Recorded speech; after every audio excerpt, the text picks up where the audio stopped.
So my name's Aldon Trimble. I got into the industry as a customer service agent slash sales helper for a small company here in the Valley.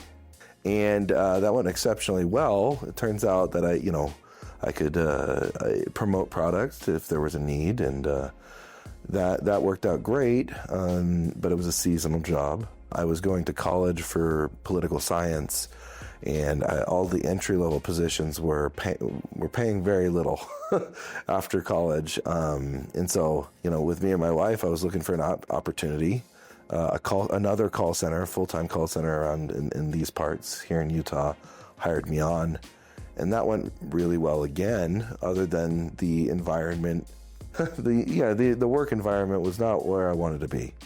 I didn't feel like I was helping people. I mean, I was pairing people with products and doing a fairly good job of that, but I wasn't able to service the clients as I needed to, as they would probably want an agent or a real broker to take care of them. It was more just an enrollment center, which I got good at enrolling people, and that was good for a time. I left there to work on my own. Agent Boost was an opportunity for me then.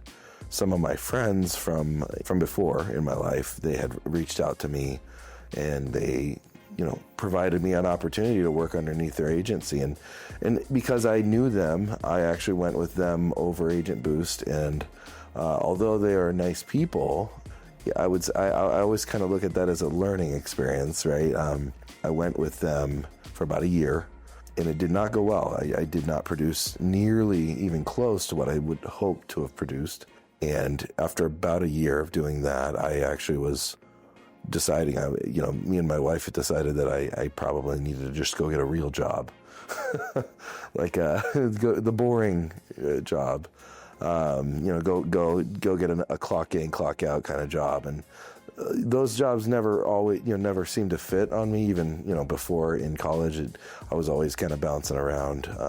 I was reapproached by one of the people I'd worked with at the call center, who decided to go to Agent Boost and start their own business, and kind of as an independent agent working teledigitally. And this was during those COVID years where digital enrollment was on the rise.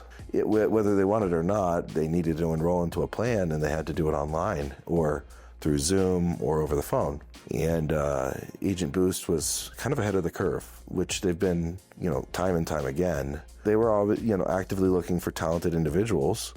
I had maybe done 1/10 of my goal when I went with my friend's agency. Mike reached out to me. Another guy reached out to me named Riley, and they, kind of expressed kind of his success and how well it had gone for him. And back when we worked together, we produced somewhat similar numbers, and I was like, wow, I feel like I've made a mistake.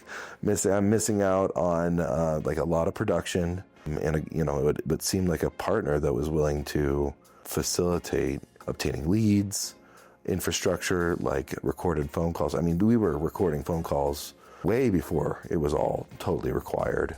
I mean, that's kind of how I got started with Medicare Advocates and Agent Boost. I would say that there's huge difference makers that Agent Boost has been. There's like that infrastructure. Here, if you work here in the office, you can go face to face with a guy who's done this for 5 or 10 years, and everyone's always smiling and willing to help and willing to guide you, and helping you understand special enrollment periods, helping you understand how formularies would work.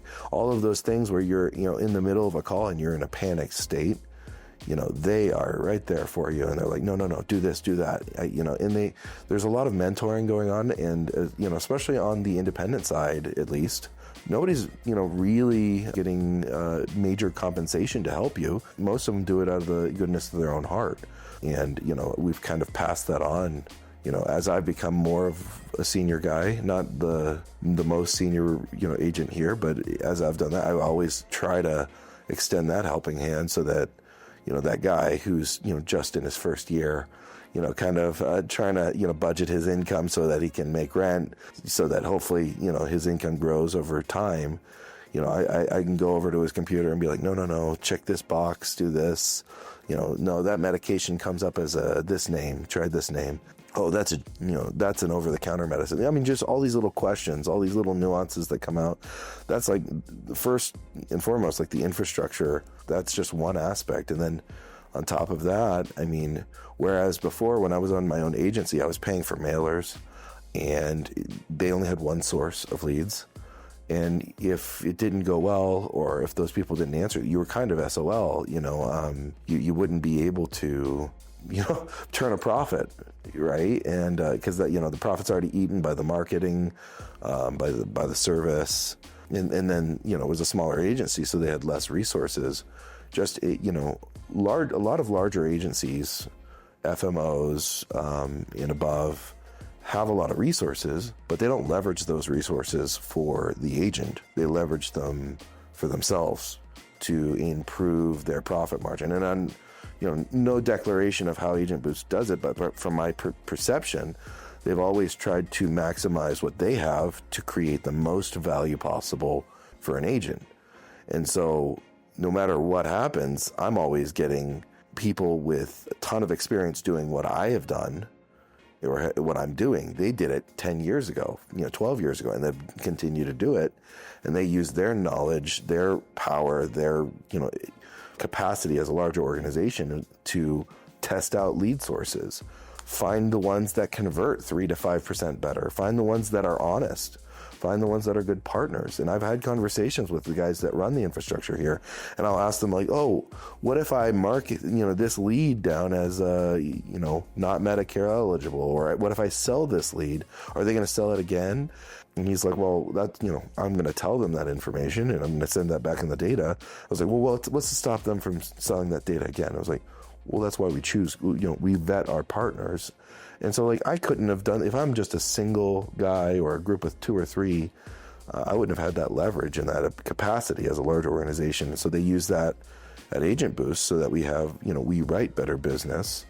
The people that you do digitally come in contact with or physically are you're going to have a better experience with them. You're hopefully going to be better trained and be able to provide them a better product.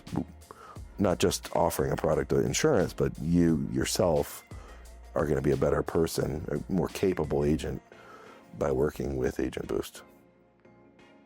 The last aspect is like that kind of that training and mindset that they do here, because when you work with Mike and Dan and the organization, a good majority of the people did all of what you're doing and more in the past, 3, 6, 8, 12 years, and they learned the hard way. And so they're like, they trailblazed it, and I'm not I'm not ungrateful enough to not recognize that. Like, I'm kind of got an easier path. I remember they were telling stories on either the podcast or in a meeting, I can't remember, about having to go to like community meetings and doing birthday cakes and monthly parties for senior living centers, and just trying back in the day, that's how you do it. Now, I mean, I'll get on my computer and I'll have 3 messages. I've sent a text message to a group of leads, and a ton of the work is already kind of done for me. And all I have to do is, be a great agent, show up consistently, and provide them with great product. So, along the lines of training, I mean, there have been, trainings, there's been masterminds, there's been guidance within the organization about how to approach the business, how to take responsibility. I'll be the first one to admit, when I walked into this, I had that kind of full employee mindset. I wanted to go home early. I wanted to show up late. I wanted to be lazy, I guess. But as I've gone through it, and I've worked on changing myself, but there are people here in the organization that help and guide and mentor that can guide you on. I remember we would talk about what your goals are, or if there was an incentive trip or something like that, and that you have to kind of stretch yourself to become into maybe approaching a goal that you're not comfortable with, so that you can become a person that is capable of accomplishing that goal. And so here, they don't necessarily do all the work for you by all means, but they definitely provide advice, mentorship, and guidance on how to get where you want to go. And it's not just a one-step solution. There's a lot of steps along the way. But if I had gone back, and not taken the opportunity with Agent Boost, I'm guessing I'd be making 1/4 or 1/3 the money that I'm making, running my own little business here, my own little book of business. I mean, I've always thought of myself as, I call myself corporate poison, because I don't get along. I don't like the HR. I don't like the rules. I don't like the hourly things. And I find myself working more hours now, which is, sometimes I get home very late, 6, 7, 8 p.m., even in, regular, not even AEP. But I feel like, Agent Boost has been probably one of the best decisions career-wise of my life. And I mean that thoroughly. So...